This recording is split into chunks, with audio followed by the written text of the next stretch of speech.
di persidangan itu sebenarnya mencari kebenaran material.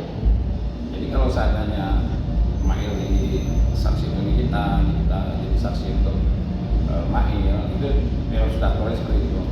Tapi saya mau menyorot ini, saya pengennya menonton dan menyaksikan perkara Nikita Mirzani itu benar-benar dilaksanakan secara transparan, adil, dan tidak memihak. Kalau menurut saya gini, ini kita biar aja dikasih kebebasan, kasih dia kebebasan mengungkapkan apa yang ingin diungkapkan.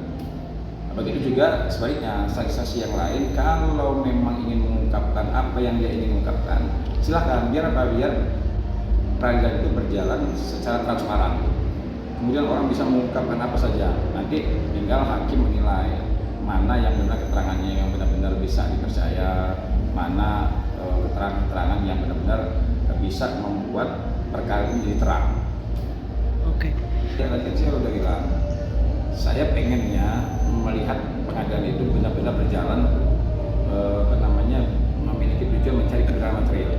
Jadi hal-hal yang menurut saya bisa menghambat agar kita bisa mendapatkan kebenaran yang benar-benar yang benar yang hakiki, yang benar-benar material gitu.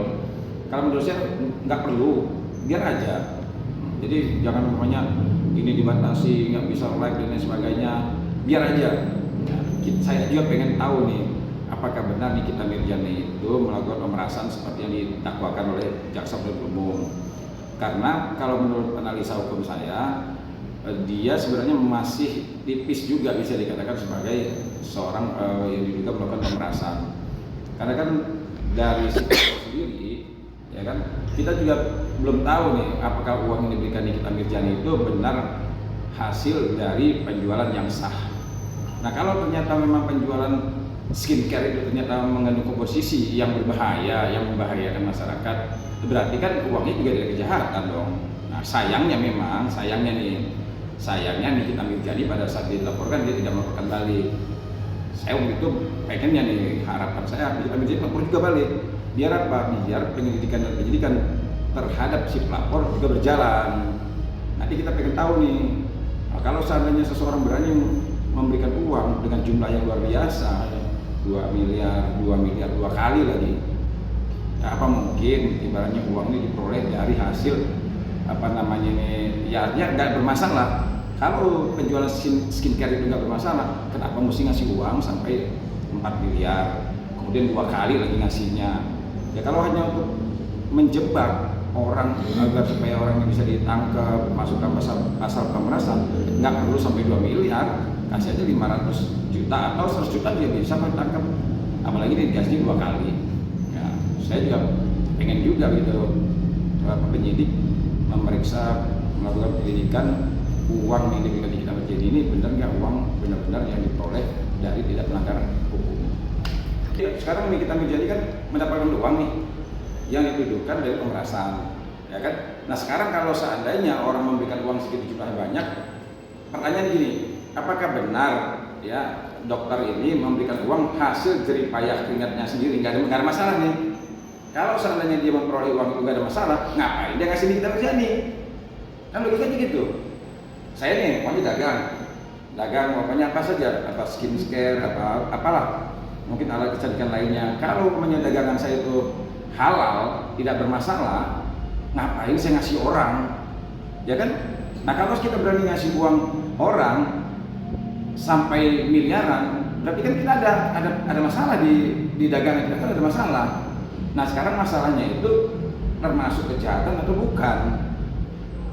Kalau orang dagang pecel lele atau dagang obat-obatan yang nggak terlarang, yang sah, saya rasa nggak mungkin orang bisa diperas kan? Ini kan Nikita Mirzani ini dituduhkan dia menerima uang dari pemerasan. Nah sekarang orang yang memberikan uang itu benar nggak sih diperas? Kalau dagangan dia halal, nggak bermasalah, ngapain dia ngasih uang? Kalau gini gitu. Nah sekarang kalau seandainya Nikita Mirzani menerima uang yang diterima itu uang benar-benar uang bermasalah atau tidak?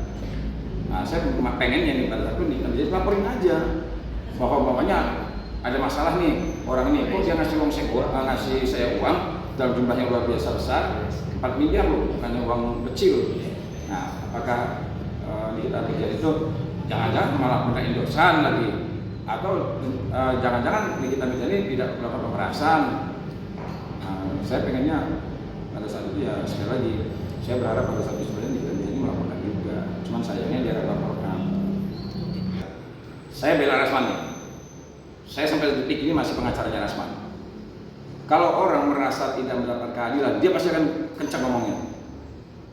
Nggak mungkin orang mendapatkan perlakuan tidak adil, kemudian dia diem aja, apalagi orang ini memiliki keberanian. Saya salut bersama Rasman itu. Ya bukan karena saya pengacara Rasman, artinya orang berani teriak-teriak, berani melawan majelis hakim yang orang ini memiliki kewenangan untuk menentukan nasibnya, tapi dia berani melawan. Sama Nikita Mirzani juga, ketika dia merasa bahwa ada hal-hal yang ingin dia ungkapkan, ada hal-hal yang menurut dia dibatasi hak-hak hukumnya, dia pasti akan melawan. Nah cuma ya sangat disayangkan kalau seandainya nanti Nikita Mirzani ini, saya khawatir nanti jaksa akan menuntut dia berat. Kenapa? Karena dia dianggap tidak bersikap sopan di persidangan. Padahal menurut saya itu bukanlah sikap tidak sopan, itu sikap untuk menunjukkan bahwa dia di posisi yang benar. Orang kalau seandainya ngomongnya sembunyi-sembunyi, saya khawatir orang itu justru di pihak yang nggak benar. Tapi kalau orang berani lantang mengatakan sesuatu keras, kencang, saya menganut bahwa orang yang bicaranya keras, kencang, nyaring, berani, saya menganut bahwa orang ini di posisi yang benar. Beda sama orang yang takut ngomongnya sembunyi-sembunyi, takut diliput, takut ini, takut itu. Nah berarti ada sesuatu yang disembunyikan, yang khawatir orang lain tahu. Karena kita enggak. Berarti Nikita Mirzani itu memang kalau kita lihat sekilas ya, dia terlalu keras, terlalu frontal. Tapi dia tidak munafik. Dia mengatakan hal yang sebenarnya. Ya. Dia orangnya tidak ragu-ragu. Padahal ucapan, kalimat, dan tindakan itu mengandung risiko. Idealnya orang seperti Nikita Mirzani kalau mencari aman, dia tidak perlu teriak-teriak, dia tidak perlu melawan, dia tidak perlu keras-keras di persidangan. Tapi dia istilahnya itu pertaruhkan nasib dia. Bisa jadi dia dihukum berat, tapi dia tidak pikirkan itu. Kalau ingin mengungkapkan kebenaran, saya setuju. Nikita Mirzani silakan aja. Saya dulu pernah mau jadi pengacara Nikita Mirzani, kalau pernah ngobrol sama saya, dia pernah undang saya dulu. Menurut saya aslinya dia orang yang sangat sopan, sangat santun. Ya kalau di dalam di depan kamera ya kita kan nggak tahu ya. Ya banyak juga orang-orang di teman-teman saya juga banyak kok yang di kamera itu jadi orang baik, ternyata di luar nggak jadi orang baik. Ada juga di kamera nggak orang baik, ternyata orangnya baik. Nah jadi kan semua punya gaya dan style masing-masing di depan kamera, ya kan? Kamera ini kan bisa memaksa orang yang tadinya nggak